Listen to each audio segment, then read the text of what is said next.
I'm Lee Garrett from Sharjah, and today we're going to be talking about how to use collaboration to improve teaching and learning on a small scale within the school, on a larger scale into school, and then how we can use collaboration through a global mechanism, which Mark will talk about later. So the first sort of quote I want to put on board is by Professor John Hattie, and he's stating that what we do to teachers and the input we give to teachers really does matter. And he did a study on over 200 million children, which comprised of about 57,000 studies. And what it came out was that the effects that we have on students had a hinge point or an effect size of 0.4. Now what that means is anything over 0.4 effect size has a real significant impact on student achievement. And over these studies, this is just a snapshot of the effects that we gave in. But if you look at maybe teacher clarity, reciprocal teaching and feedback, these are just some of the things that if we really focused our attention onto such small details, this has a larger, more significant gain. At the other end of the spectrum, there's also things like class sizes. And what Professor Hattie was saying is, why focus using the evidence, because this is not what could happen, this is what has happened, why focus on the things that makes little difference when we know the things that make a big difference to student achievement? And so CPD then becomes a valuable tool, and there's a lot of research and action research to suggest that we really do need to focus on what we are inputting into students within the school. And again, we're going to talk about how collaboration has a really significant high achievement outcome on what we can do for teaching and learning. Now, before I move on to this, there's a lot of misconceptions, because if in my particular school, I've been talking, if I say to you what does CPD mean, the most common answer is to go on a course. And again, it's been proven time after time that going on courses doesn't really have a significant impact. But this is the common perception of going on courses throughout maybe the UAE or going over countries to go on a course which has been advertised. They come back and really what they're bringing back has very little achievement in the classroom, because it's at a superficial rate. And I know Mark's going to talk a little bit more of that. So send them on course. There's a lot of misconceptions about what CPD is, and now more and more research going into the 21st century is suggesting that we need to have a more collaborative approach.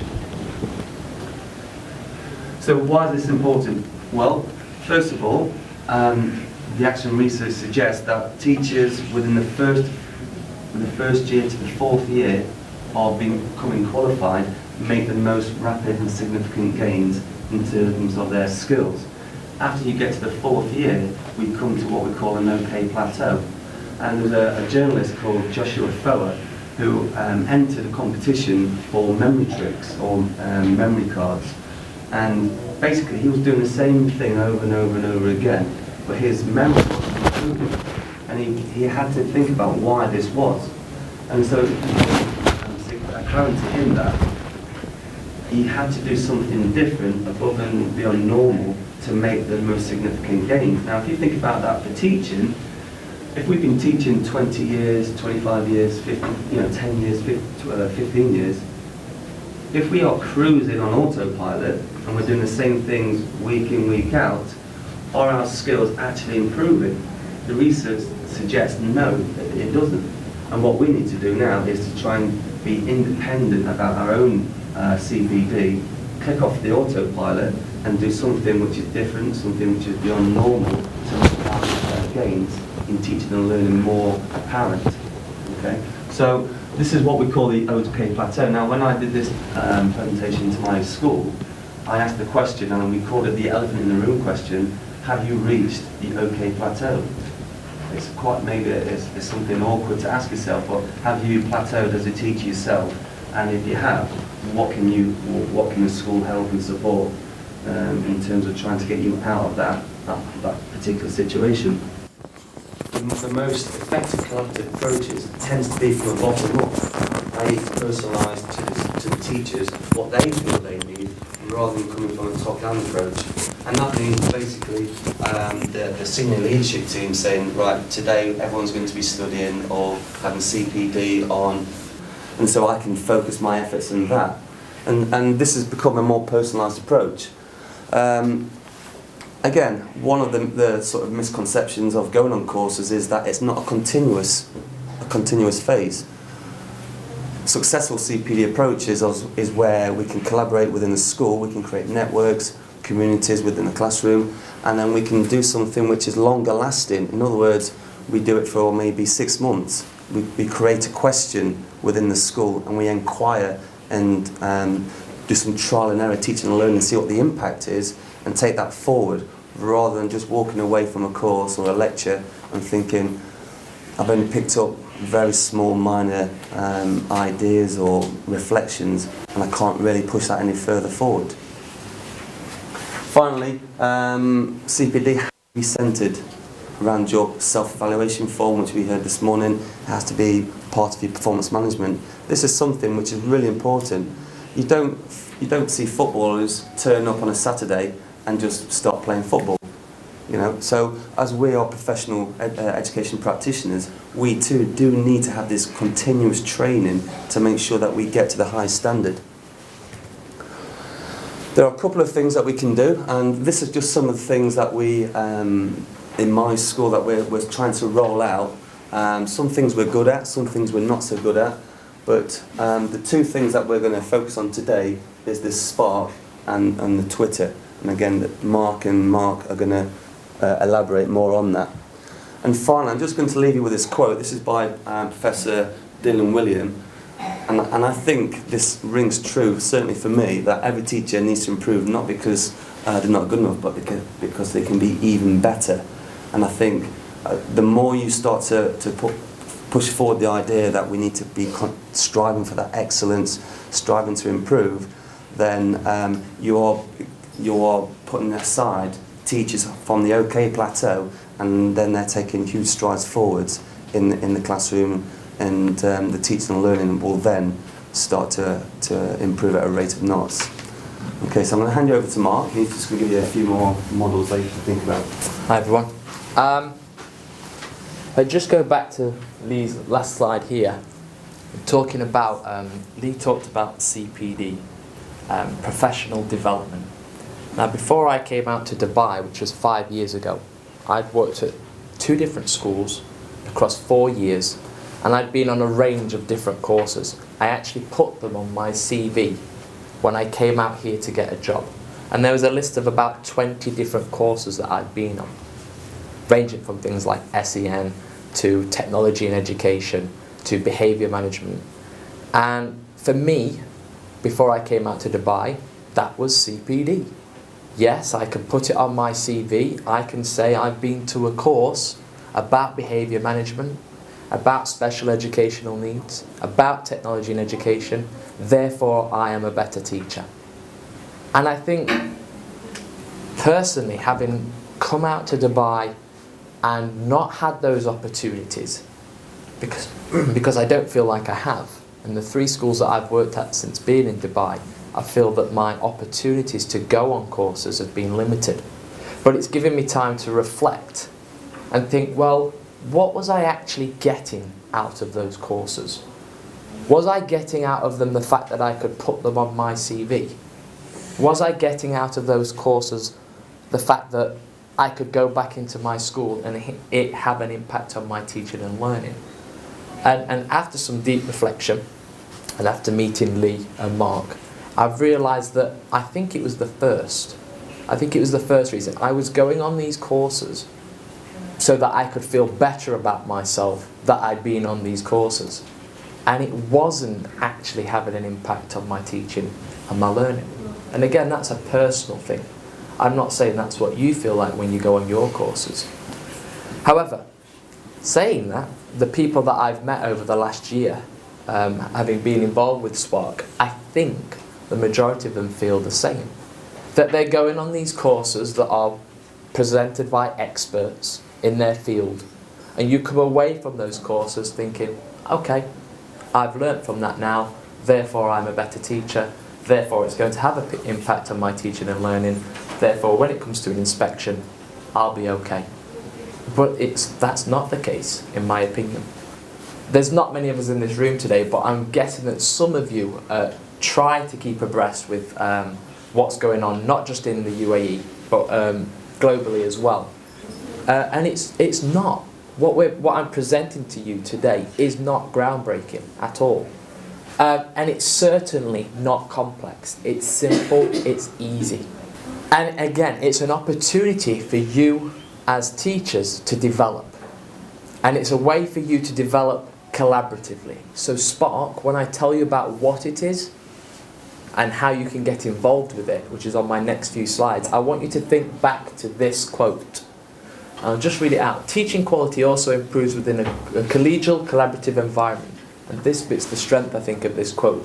The power of collective capacity is that it enables ordinary people to accomplish extraordinary things.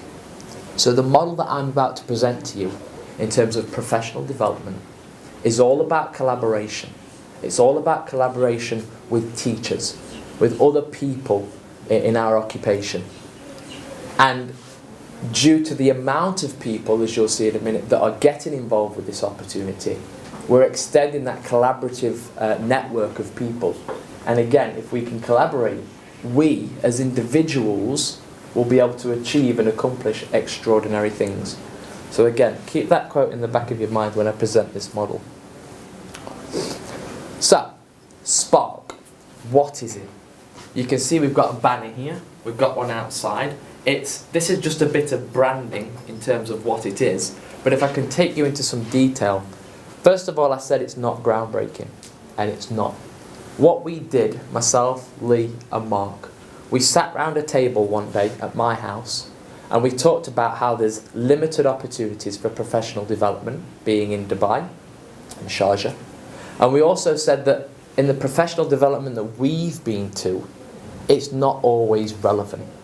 We said we sometimes go to these courses when we do get the opportunity to go, and we stand there or we sit there and we listen for 4, 5, 6 hours. Someone's talking to us about one topic or 2 topics or 3, but we've got to sit there for 6 hours and listen to this person. And some of the things they say we'll find interesting, we'll take away with us. But other things, maybe not so. So we sat down and said, wouldn't it be good if we had something whereby it was just quick and short, we could collaborate with other teachers, and we take something away from these sessions. So in terms of having impact on teaching and learning, we go to a training session, which is what I'd like to call it, a professional development training session where we learn from others collaboratively. We walk out of that session and we have something in our hands or in our heads that the very next day, when we walk into our classrooms, we can use. And so Lee actually came up with the idea of, on Twitter, we follow an event in the UK called a Teach Meet. And a Teach Meet basically has that ethos of teachers getting together with other teachers and collaborating, sharing ideas, standing at the front of all their peers and saying, this is what I'm doing in my classroom and it's working well. And then someone else standing up, again, a teacher who day to day their job is to stand in front of children and teach. Get those people to tell us what they're doing. Get those people to share with us what they are doing. And get those people to collaborate.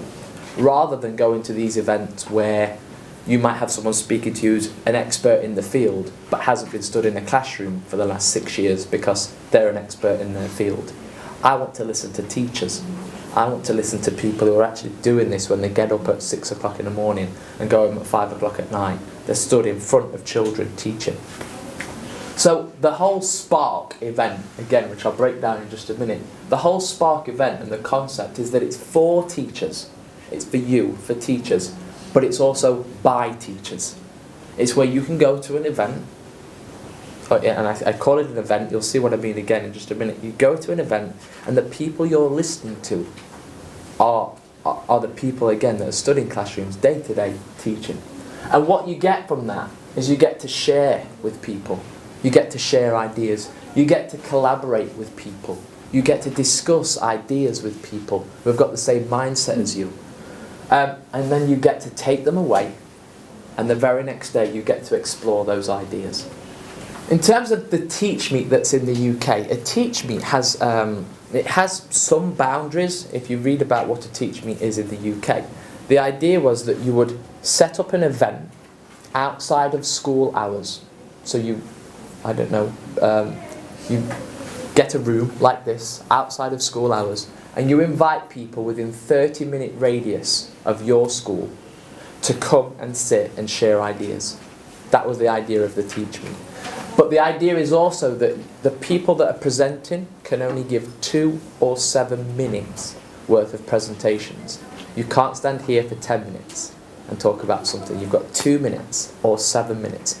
Be concise, tell me something that you're doing in your classroom, and so I can take that away.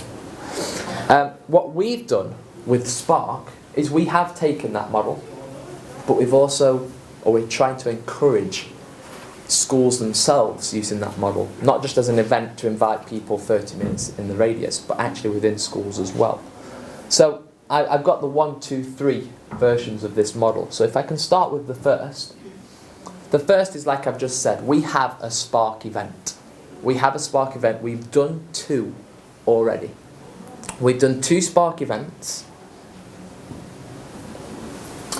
And at the first event, we had it at SES in Sharjah, and we had 55 teachers attend from, I think, 10 different schools.